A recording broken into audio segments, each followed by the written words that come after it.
en dehors des relations entre chrétiens, musulmans, ou les gens de différentes religions, ou les relations en France, il me semble qu'il y a un problème fondamental au niveau du gouvernement français, des autorités françaises, qui est, à mon avis, un manque de dureté dans les relations avec un certain nombre de pays de tradition, on va dire comme ça, musulmane, où la France n'arrive pas à faire accepter la question, le principe de réciprocité.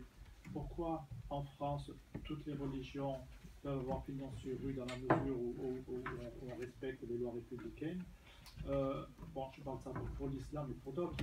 Et pourquoi dans toute une série de pays qu'on pourrait citer, la seule présence chrétienne d'une église ou d'un groupe chrétien, je ne parle pas des questions de construire des églises ou quoi, mais rien que la simple liberté du culte chrétien n'est pas, disons, permise normalement. Et moi, je regrette que notre diplomatie française et que nos autorités françaises au plus haut niveau ne soient pas plus efficaces et plus perspicaces pour imposer la réciprocité. Peut-être c'est utopique, idéaliste ce que je dis, mais si des pays comme la France et d'autres étaient beaucoup plus rigides dans leur position, ça aiderait ensuite au niveau des personnes et des individus à réfléchir différemment. Merci. Oui, merci monsieur. Je ne peux qu'être d'accord avec vous.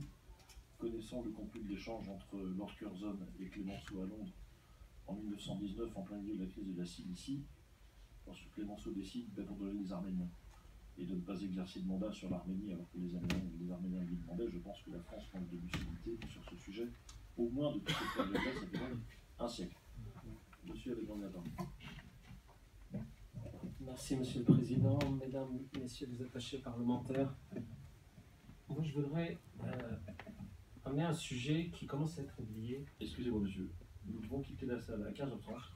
Oui, c'est 15 secondes. Donc vous avez 2 minutes, l'orateur suivant 2 minutes, le président 42 minutes. Je vous dis bon au revoir en 2 secondes et il sera 15h29. Merci Monsieur. Un sujet oublié, c'est l'enlèvement des 2 évêques. L'évêque Paul Yazgi, qui est le frère de notre patriarche grec orthodoxe, je suis Rafik Abou Fadel de la rencontre orthodoxe, et Yohanna Brahim de la communauté syriaque orthodoxe. Ces 2 évêques ont été enlevés par Al-Nosra, leur diacre assassiné au volant de la voiture, et ils ont été échangés contre je ne sais quel service avec les milices islamistes tchétchènes. Aujourd'hui, nous savons ceci, et ce qui amène à ce qu'aujourd'hui nous trouvons en Syrie, des milices chrétiennes qui commencent à être formées. Nous avons des milices chrétiennes et kurdes, les YPG, comme on les appelle, et aujourd'hui il y a des nouvelles milices syriaques orthodoxes qui commencent à être là. Qui les aide? Bien entendu la Russie. Je ne vais pas rentrer dans le débat qui se partage le monde et où et comment la France est laissée pour compte, et surtout que le tapis a été tiré sous les pieds de la France qui avait la plus grande possibilité d'œuvrer pour une paix durable, juste et sincère au Moyen-Orient. Donc aujourd'hui, il faut quand même que les parlementaires français puissent poser des questions sur le devenir de ces évêques, puisque c'est une question humanitaire et le pays des droits de l'homme s'y doit quelque part.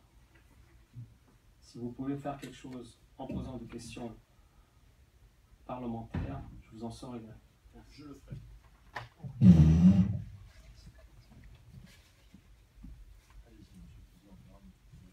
Merci. En 2 secondes, pour d'abord réagir sur les imams qui seraient à 70% radicalisés. Je pense que c'est dangereux de citer des chiffres. En tout cas, il faut laisser la responsabilité de ces chiffres-là à ceux qui les ont prononcés, c'est-à-dire ces imams qui ont pu faire le tour de France et qui font le tour du monde. Je voudrais dire 2 choses. La première, c'est que nous rencontrons lundi prochain, je rencontre Fatou Bensouda, qui est la procureure générale devant la Cour pénale internationale, pour la plainte que nous avons déposée en septembre 2014. Cette plainte qui a fait l'objet dans un premier temps d'une inscription au rôle quelques semaines après, et puis en janvier 2015, qui a fait l'objet d'une procédure d'instruction, et qui jusqu'à présent n'avait pas encore évolué. Nous verrons ce que ça donnera, ce rendez-vous, mais en tout cas le fait qu'elle accepte de recevoir la Credo, sachant que c'est la seule plainte aujourd'hui qui existe contre Daesh et d'autres mouvances islamistes, eh bien c'est un signal positif. Et je pense aussi notamment aux Yézidis, à ces femmes esclaves. Nous avons rencontré la députée Yézidi, ces femmes qui restent encore esclaves et pour lesquelles nous devons agir. C'est insupportable de penser que nous avons une population qui est éradiquée, peut-être que leur sort est pire que le sort des chrétiens. Il faut l'avoir en tête parce qu'ils n'appartiennent pas à une religion du livre. Nous n'avons pas parlé d'eux, mais ils figurent dans notre mission et dans notre rapport de mission. Nous ne devons jamais les oublier. Et bien évidemment, leur situation sera au cœur de notre conversation avec Fatou Bensouda, d'autant que l'ONU, un certain nombre de pays ont déjà pris une position sur la reconnaissance de crimes contre l'humanité. C'est ce dont nous allons discuter lundi prochain avec Fatou Bensouda. Et l'autre point, c'est vous dire simplement que nous préparons 2 voyages, 2 déplacements ou 3 déplacements, l'un en Égypte et Jordanie ou Égypte seul, on verra, l'autre au Kosovo et le troisième dans le Haut-Karabakh. Voilà, monsieur le député, merci. Merci, monsieur le président, pour tout ce que vous faites. Vous êtes un homme particulièrement engagé sur ces questions et nous avons besoin effectivement d'hommes tels que vous et de ceux qui sont et qui ont participé à cette rencontre-là, parce que ça rompt cette solitude-là et le silence qui tourne autour de ces questions qui concernent essentiellement la question des droits de l'homme. Ce n'est pas une question de rite, ce n'est pas une question de culte, c'est une question fondamentale de respect des droits de l'homme et de survie de la diversité en Orient. Merci, monsieur le président. Je vous remercie, mesdames, messieurs, d'être venus jusqu'ici cet après-midi. Je voudrais vous dire quelque chose très rapide pour conclure. La première, nous avons reçu les représentants des Yézidis en Europe dans le cadre de ce groupe d'études il y a maintenant quelques mois. Leur témoignage était bouleversant et extrêmement émouvant. Vous imaginez tout ce qu'ils ont pu nous dire, des cruautés qu'ils subissent, qui sont... Est-ce qu'il y a une hiérarchie dans la cruauté qu'on subit? Je ne suis pas certain, en tout cas. Ils sont voués à un sort extrêmement violent. Deuxièmement, je suis très malheureux de vous entendre dire ce que vous dites, parce que malheureusement, les considérations que nous échangeons en votre présence rejoignent parfaitement les impressions qui sont les miennes. Ce que j'ai entendu en me déplaçant dans tous les pays du Proche-Orient et en Afrique du Nord depuis maintenant 1 an et demi ou 2 ans. Et ça ne fait que me conforter parfaitement dans l'ensemble des positions que j'ai prises, certaines d'entre elles pas faciles, ici même. Et troisièmement, j'hésite à le faire, mais je le fais quand même parce que ça me fera gagner du temps, sort aux éditions du Rocher après-demain un petit livre dont je suis l'auteur qui s'appelle « Notre sang vaut moins cher que leur pétrole ». Le sous-titre est « La France à l'épreuve du Proche-Orient ». Vous y lirez ce que je crois de la manière dont le Proche-Orient et sa crise actuelle révèlent de la crise française. Puisque je pense qu'il est exagéré de dire que le Proche-Orient a des problèmes de la France, mais je pense que ce n'est pas loin d'être vrai. Je ne suis pas en train de vouloir installer une 5e colonne, refaire de la colonisation, pas du tout.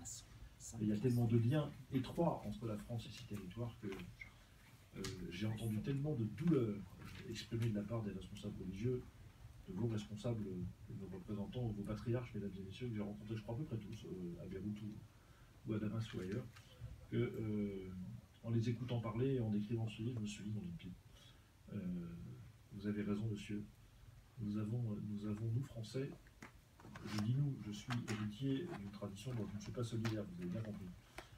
Nous, Français, tout abandonné dans cette région. Tout perdu.